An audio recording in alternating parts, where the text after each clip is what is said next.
Welcome to the Gay Therapy LA podcast, the show that empowers gay men to live their fullest, healthiest lives. Whether you're navigating relationships, mental health, intimacy, finances, career, or personal growth, Ken Howard, a licensed clinical social worker in California, certified psychiatric social worker, and ASEC certified sex therapist, is here to guide you with over 30 years of experience specializing in gay male individuals, couples, and polycules. As the founder of GayTherapyLA.com and GayCoachingLA.com. And now, today's episode. Hi, I'm Ken Howard, and welcome to the Gay Therapy LA podcast. Today, I want to talk about From Obama to Trump, understanding the whiplash in American politics through the lens of minority stress and gay men's mental health. How does the same country that elected Barack Obama twice also elect Donald Trump twice? For many LGBTQ plus people, especially gay men who follow politics and who often identify with progressive causes like equal legal civil rights for LGBTQ plus people, the emotional and psychological whiplash from this contrast isn't just confusing, it's traumatic. The 2008 election of President Obama felt like a turning point. For many, it was a signal of progress and inclusion and hope. For gay men, it aligned with expanding LGBTQ plus rights and recognition, including the repeal of Don't Ask, Don't Tell about military service and eventually marriage equality. Obama was thoughtful and inclusive and nuanced. And then came 2016. Donald Trump's rise felt like an unraveling. His administration was filled with people hostile to LGBTQ plus rights in his cabinet, notoriously anti-gay cabinet members. Women's rights, immigrant protections, environmental safeguards, and public health measures. His rhetoric was crude and divisive and unapologetically nationalist. America first. But it stirred something darker. Suddenly, the progress that seemed secure felt fragile again. And for many gay men, especially those who had come of age under Reagan or survived the AIDS crisis, there was a chilling sense of déjà vu for a time when we didn't have as many rights and there was a much more active societal and legal oppression. So what happened, and what does that mean for our mental health? Number one is two different electorates, not one confused one. So the voters who turned out for Obama, diverse, younger, urban, weren't the same as those who turned out for Trump, older, rural, more conservative. These weren't always the same people changing their minds. They were different coalitions entirely. But some voters did swing, disillusioned by the political system, craving disruption or driven by an economic fear. They voted not for ideology, but for change, just change, an outsider. This is an important context when talking with clients who feel betrayed by their fellow Americans. The same population didn't suddenly just reverse course. America has always contained multiple Americas and a diversity, oh boy, that word, of opinions and feelings and relative priorities. Let's talk about the rise of white identity politics. Obama's presidency activated pride in many, but also a fear in others. For some white Americans, especially men, his election symbolized a perceived loss of a white cultural dominance that had been in place for centuries. Political scientists call this the dominant group status threat. And Trump exploited that fear with messages about walls and bans and returning to a mythical past of greatness that had a subtle implication of whiteness. And this backlash is part of a historical pattern. Progress is always followed by resistance. The Civil Rights Act was followed by Nixon's Southern strategy. The visibility of LGBTQ plus people in media and in culture has likewise prompted a backlash of anti-trans legislation about bathrooms that trans women have been using for centuries, and don't say gay bills because education was becoming more recognizing of diversity. And anti-gay parents were like, oh, can't have that. So Don't Say Gay bills were proposed and enacted and legalized and obeyed. Let's talk about the psychological impact about minority stress and political trauma. For gay men, living through such political swings activates what psychologists call minority stress. This includes the chronic social stressors faced by marginalized people: stigma, discrimination, internalized homophobia, and this ever-present vigilance of being targeted. The Trump years intensified this. Clients have reported new waves of anxiety, hypervigilance, that feeling of always being kind of on edge, like you got to watch your back, depression, hopelessness, and despair. Political news that you saw or read became a trigger. Relationships strained under the pressure of maybe differing beliefs in the same household. Gay men of color, immigrants, and HIV-positive individuals felt doubly at risk because of oppressions that are related to race or immigration status or medical status, especially with the appointment of anti-HIV, not in the helpful sense, but in the not recognizing its importance sense, like in Secretary of Health and Human Services Kennedy Jr. So therapists must validate that these aren't overreactions. They're logical responses to very real practical threats of actual loss of legal civil rights under the law. And they're not just new, they're just kind of newly inflamed all over again with a sense of threat of loss. Let's talk about how understanding personality and group psychology can help.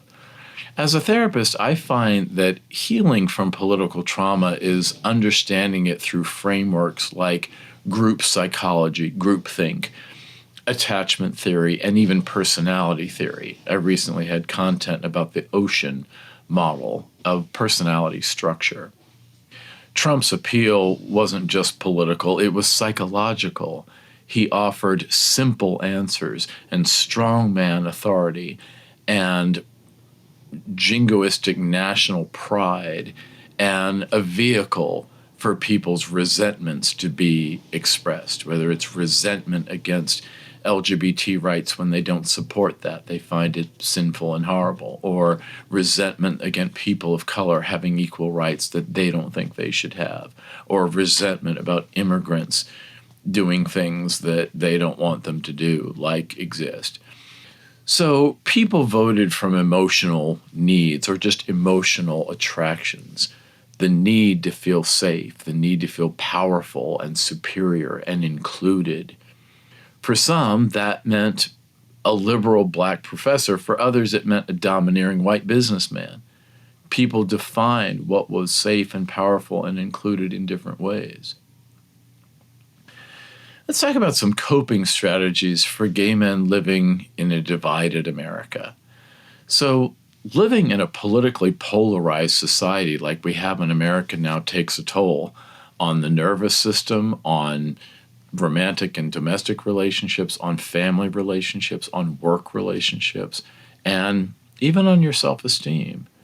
For many gay men, particularly those especially attuned to civil issues and justice and inclusion and safety, the rise of authoritarian rhetoric and very specific and very numerous anti-LGBTQ plus legislation and cultural regression, putting our rights back on the chopping block when we thought they were secure. It feels personal. The civic and the legal become very personal and specific to your life. So, the civic is personal. But here are some strategies that I've used with my clients, both in therapy and in coaching and in my own life, to stay grounded and resilient and connected during difficult times. One is self-compassion and emotional permission. Acknowledge that what you're feeling is real. Rage, grief, fear, numbness, it's all valid. Instead of judging yourself for being too sensitive or overreacting, remind yourself that minority stress is cumulative. So if you're an adult gay man, you're not just dealing with the anti-gay rhetoric and symbols and actions of today's news. You're also responding to what happened to you, the anti-gay messages that as a child or as a teen, which can be very early on, you experience minority stress before you can even learn to read. And the fact that you feel something means that you care, and caring is a strength. Set boundaries, digitally and interpersonally. Doom scrolling on the apps or on the websites, it is addictive as a behavioral kind of addiction. We have to be careful with that word addiction because it gets thrown around all the time. But the apps are very carefully designed to keep your eyes on the app, because eyes on apps is how they determine their advertising revenue. It's like the old days, and maybe to some degree now, about television ratings. Advertising on the Super Bowl broadcast is very expensive because millions and millions of eyes are watching it. Advertising during daytime TV might be less expensive because many fewer people are watching the TV at that time.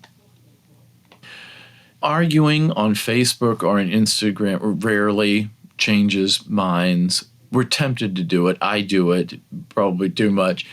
Once in a while, though, I have found some value in not nastily, but sincerely educating somebody.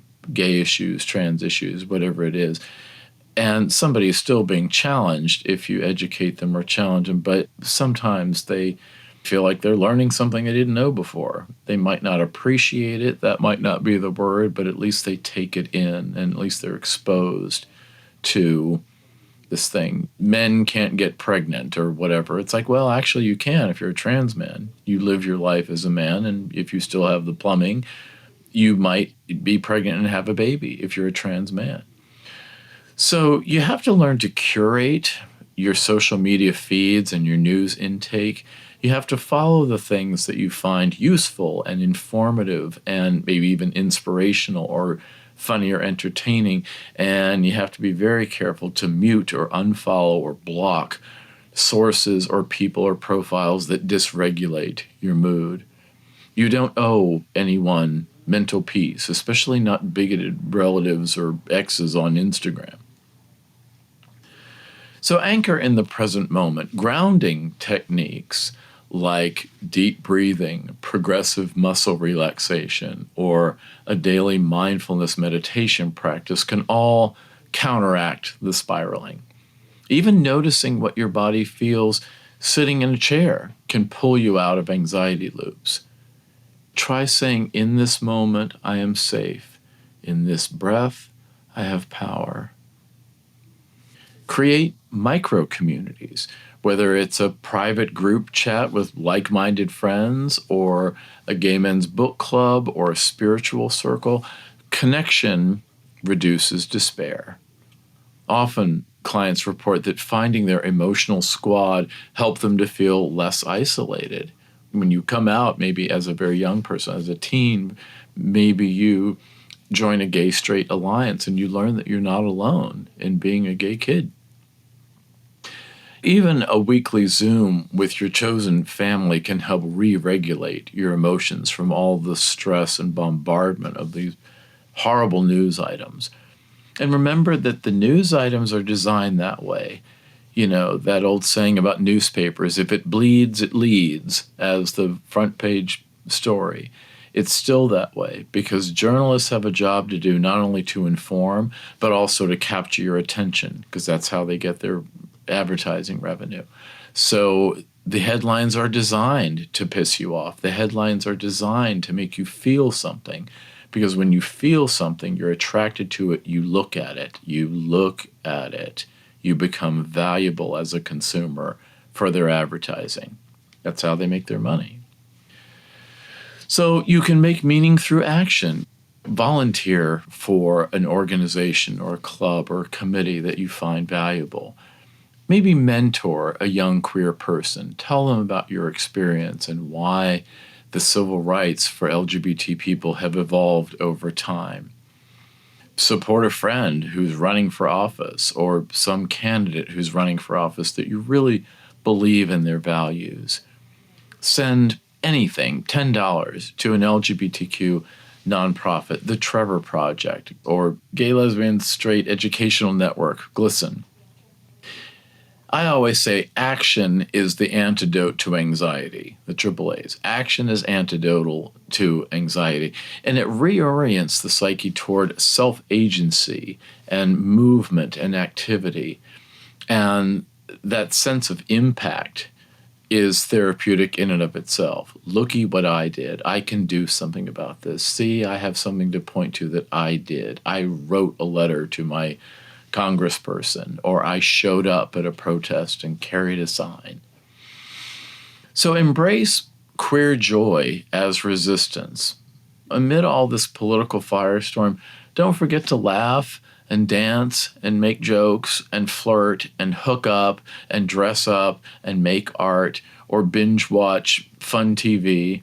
Joy is not something that's trivial. Joy is not unimportant. Joy is survival.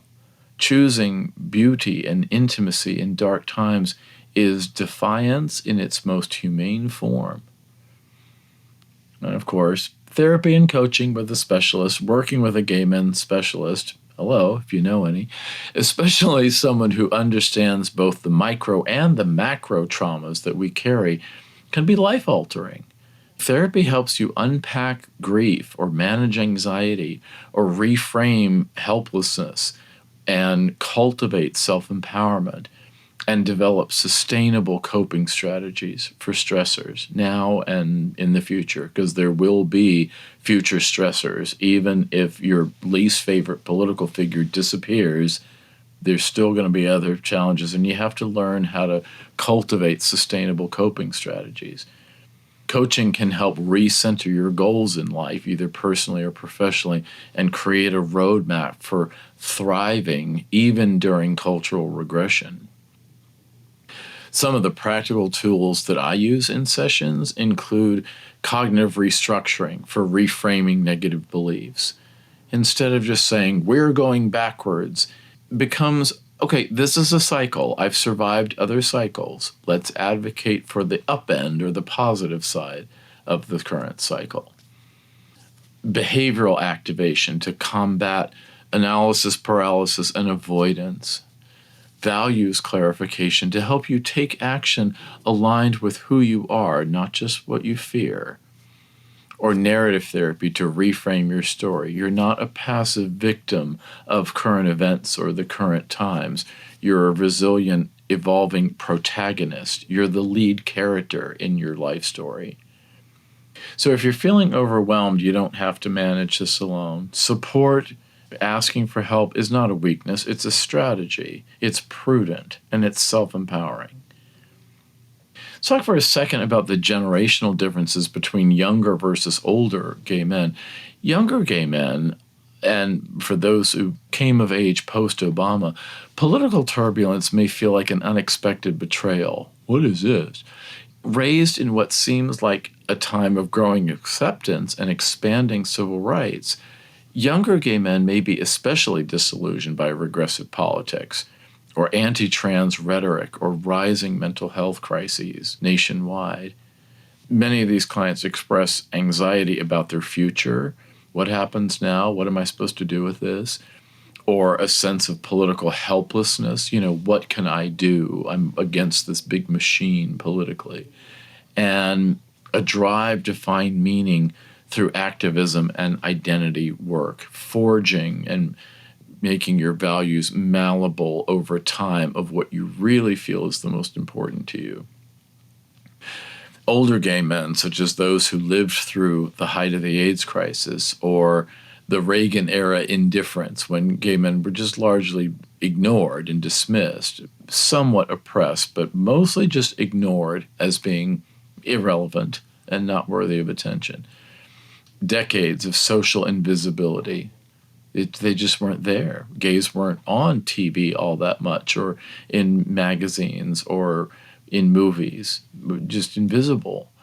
So Trump's America may feel eerily familiar. What is this? Oh, I've seen this before. This isn't good. So older clients often express a mix of both anger about what's going on and fatigue. Oh God, not this again. I thought we battled this battle years ago. Having to refight battles that they thought were already won. Women go through this, or feminists go through this. Reproductive rights were earned over a long fight and then taken away all of a sudden. Now they have to fight for them all over again. Nowadays, in today's political rhetoric, women have to fight to maintain the right to vote. That's been a thing just recently. That was resolved, we thought, in 1920, but now you have lots of highly visible politicians, the Secretary of Defense, supporting voices who say women shouldn't vote. We should reverse that. But older gay men also bring wisdom. We do have resilience over the long term. We have a longer term perspective. We know how to play the long game, and we have a lived knowledge of how do you survive. We know these things. We've been there. And therapy here often involves integrating the past trauma with the present challenges and reconnecting with an enduring sense of agency. We're not done yet. We can do this. So let's talk about the hope and the work. Obama and Trump are symbols of the two Americas that coexist, one striving for equality, the other grasping for a control that they feel is slipping out of their hands. Understanding this helps us make sense of the cultural chaos in the media.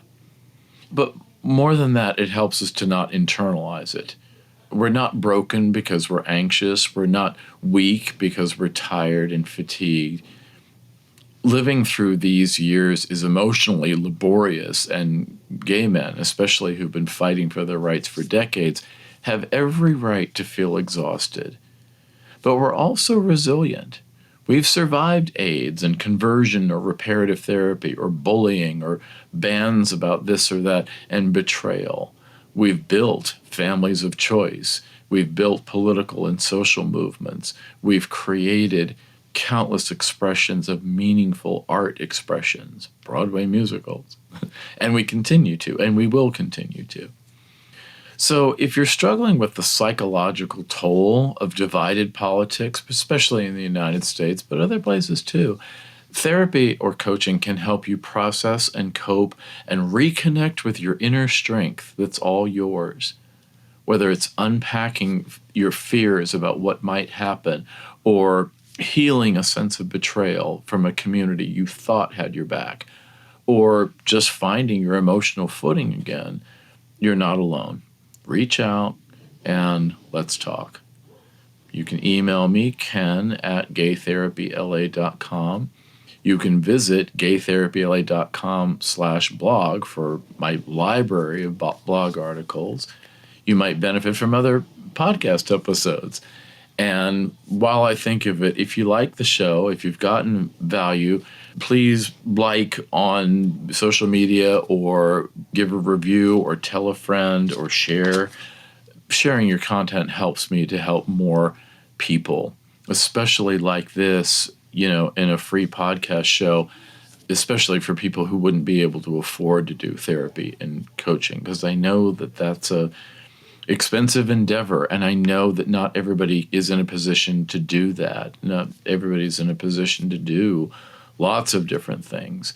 But if we share the free stuff, like a podcast, then it hopefully gets help to people who need it, maybe at the exact time they need it, I hope. So thanks, and I'll see you next time.